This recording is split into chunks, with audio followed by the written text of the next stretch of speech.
بسم اللہ الرحمن الرحیم۔ السلام علیکم ناظرین، آج ہم سیکھیں گے سیکشن 25 دی پنجاب رینٹڈ پریمیسز ایکٹ 2009 جو ڈیل کرتی ہے ریکارڈنگ آف ایویڈنس، یعنی شواہد کو کس طرح اکٹھا کیا جاتا ہے، ریکارڈ کیا جاتا ہے۔ جو کورٹ ہے، رینٹ ٹریبیونل کرتی ہے، جو مالک اور کرایہ دار کے درمیان کوئی کیس ہے تو ان کے درمیان جو ریکارڈ جو ہوتی ہے ایویڈنس، اس کو کس طرح ریکارڈ کیا جاتا ہے، ہر ایک کی اپنی اپنی۔ تو یہاں پہ لکھا ہوا ہے at the time of grant of leave to contest the rent tribunal shall direct a party to produce his evidence on the date fixed. اب یہاں پہ لکھا ہوا ہے کہ جب عدالت لیو ٹو کنٹیسٹ کی اپلیکیشن جو ہے، یعنی اس کو گرانٹ الاؤ کر دے گی، اپلیکیشن فائل کرے گی کوئی بھی پارٹی جس کے خلاف کیس فائل کیا گیا ہوگا، چاہے وہ کرایہ دار ہے۔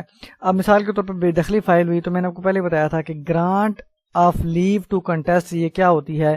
یہ اپلیکیشن فائل کرتا ہے رسپونڈنٹ، جس میں وہ اگر اس کے خلاف کوئی کیس فائل ہوا ہے تو وہ پہلے عدالت سے پرمیشن جو ہے لے گا کہ مجھے اس کیس کو کنٹیسٹ کرنے کی اجازت دی جائے۔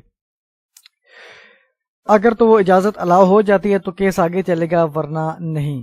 تو اب یہ اگر الاؤ ہو جاتی ہے اور اسی میں وہ ریٹن رپلائی اس کو کاؤنٹ کیا جائے گا، تو یہ اگر الاؤ ہو جاتی ہے تو پھر رینٹ ٹریبیونل کیا کرے گی، وہ ڈائریکٹ کرے گی پارٹی کو کہ وہ اپنا جو ہے وہ شواہد جو ہے وہ پیش کرے، جو بھی تاریخ مقرر کی جائے گی، جو بھی ڈیٹ فکس کی جائے گی۔ اب سب سیکشن 2 ہے rent tribunal shall treat an affidavit filed by a party as an evidence. اب جو فریق کی جانب سے ایفیڈیوٹ یا بیان حلفی جو ہے وہ پیش کیا جائے گا، اس کو as a evidence he count کیا جائے گا، رینٹ ٹریبیونل کرے گی اس کو کاؤنٹ۔ اب اس کے بعد رینٹ ٹریبیونل کیا کر سکتی ہے، میں آف اٹس اون موشن، یا تو وہ خود سے ایک آرڈر کر سکتی ہے کہ ڈیپوننٹ جو ہے، ڈیپوننٹ وہ ہوتا ہے جس نے بیان حلفی دیا ہو، جو ایگزیکیوٹنٹ ہو اس بیان حلفی کا، یعنی بیان حلفی دینے والا۔ تو جس نے شخص نے بیان حلفی دیا ہو اس کی حاضری کو کہے گی کہ بھئی یہ وہ عدالت میں پیش ہو، تاکہ اس پر کراس ایگزامینیشن کیا جا سکے، اس پہ جرا کی جا سکے، سوالات اس پہ کیے جا سکیں۔ یہ عدالت خود بھی کر سکتی ہے یا پھر عدالت کرے گی۔ یہاں پہ لکھا ہوا ہے میں کر سکتی ہے، اور یہاں پہ کرے گی شیل اف سو ریکویسٹڈ۔ اگر کسی فریق نے، جو مخالف فریق ہے، وہ کہتا ہے جی یا کوئی بھی ہے پارٹی، وہ کہتی ہے کہ فلاں وٹنس کو عدالت میں پروڈیوس کرنا ضروری ہے تاکہ اس پر کراس ایگزامینیشن کیا جا سکے، جرا کی جا سکے، تو پھر عدالت جو ہے وہ اس کو کرے گی، اس کو آرڈر کرے گی کہ وہ پیش ہو وٹنس کو۔ سب سیکشن 3 ہے the rent tribunal shall not grant more than 2 opportunities to a party for production of the evidence. اب جو رینٹ ٹریبیونل ہے وہ 2 سے زائد مواقع نہیں دے گی کسی فریق کو کہ وہ اپنا جو ہے شواہد کو جو ہے وہ جمع کروائے، 2 سے زائد موقع نہیں دے گی۔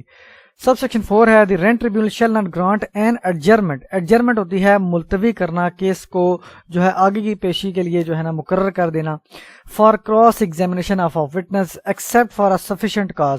اب کوئی جو ہے کیس فکس کر دیا جاتا ہے کراس ایگزامینیشن کے لیے وٹنس کے، تو اب کوئی فریق کہتا ہے کہ اس کی جو ہے یہ ڈیٹ آگے ملتوی کر دی جائے، اس کو کراس جو ایگزامینیشن ہے یہ آگے کی ڈیٹ فکس کر دی جائے، تو پھر عدالت نہیں کرے گی جب تک کہ وہ جس نے درخواست کی ہوگی عدالت سے ملتوی کرنے کے لیے اس کے پاس سفیشینٹ گراؤنڈز نہ ہوں، اور اینڈ آن دی پیمنٹ، اور اس پر کاسٹ بھی پڑ سکتی ہے وٹنس کے لیے۔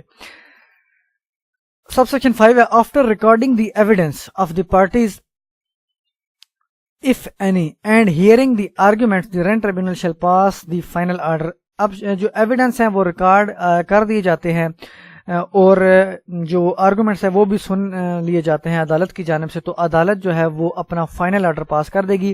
سیکشن 26 بھی پڑھ لیتے ہیں مختصر سا۔ Rent tribunal to exercise powers of civil courts. یہ جو رینٹ ٹریبیونل ہے اس کے پاس جو ہے اختیارات ہیں، وہ ایکسرسائز کرے گی اپنی پاورز کو as a civil court.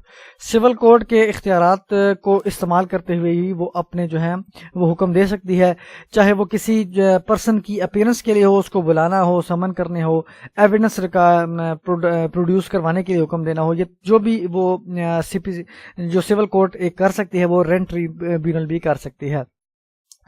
Proceedings before at rent tribunal shall be deemed to be argued. یہ جو پروسیڈنگز ہوں گی رینٹ ٹریبیونل میں مالک اور کرایہ دار کے درمیان، یہ ایک سول جو ہے پروسیڈنگز ہوں گی، جوڈیشل پروسیڈنگز ہوں گی، اور جو رینٹ ٹریبیونل ہے وہ ایز اے سول کورٹ جو ہے اس کو تصور کیا جائے گا. اب سب سیکشن 3 ہے کہ جو رینٹ ٹریبیونل ہے وہ ایک انٹرلوکیٹری آرڈر پاس کر سکتی ہے کسی بھی سٹیج پر during the proceedings before the final order. Interlocutory ہوتا ہے ایک عارضی حکم، جیسے کہ آپ کو شاید پچھلی ویڈیو میں آپ نے دیکھا ہو کہ درخواست برائے عارضی حکم امتناعی اگر کوئی ہم فائل کرتا ہے تو اس میں عارضی عدالت حکم دے سکتی ہے کہ کچھ مخصوص دنوں کے لیے، آئندہ آنے والی 20 دنوں کے لیے، آئندہ پیشی تک کے لیے یہ اس کام سے فلاں پارٹی رک جائے. تو یہ عارضی حکم ہوتا ہے، فائنل نہیں ہوتا تو مخصوص. تو اس طرح انٹرلوکیٹری آرڈر پاس کر سکتی ہے rent tribunal. Case to case depend کرتا ہے کہ وہ انٹرلوکیٹری آرڈر کس نیچر کا ہو.